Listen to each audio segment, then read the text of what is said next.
Hello everyone! In this video, we're going to look at the steps to enable the ability to sync your history and open tabs in the Chromium version of Microsoft Edge. Although the ability to sync your browser data across devices has been available for some time, it was limited and web history and open tabs were not in the list of options. However, Microsoft is now adding the options to sync your web activities and open tabs across devices, making it easier to pick up websites you were browsing on other computers.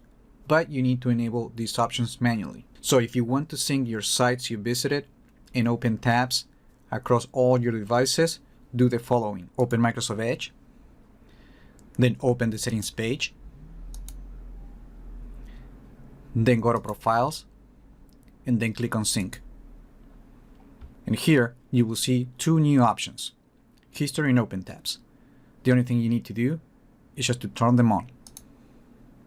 Once you complete the steps, you will be able to access your history and open tabs on other computers as long as you're signed in with the same Microsoft account. Now, if you want to access your open tabs from other devices, you can open the main menu, and then on history, you will see the name of the other computer and the current open tabs. If you want to see your browsing history across devices, just click the Manage History option. And on this page, you will be able to see all the websites that you previously visited on this computer or across other devices that you have enabled the history option.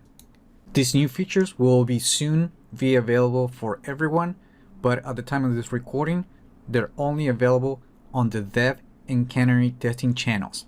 We'll be leaving a link in the description below to download the latest insider releases of the web browser. And that is all there is to it. Remember to like the video, leave your comments, subscribe to the channel if you haven't done that yet, and I just hope this video was informative for you, and I would like to thank you for viewing.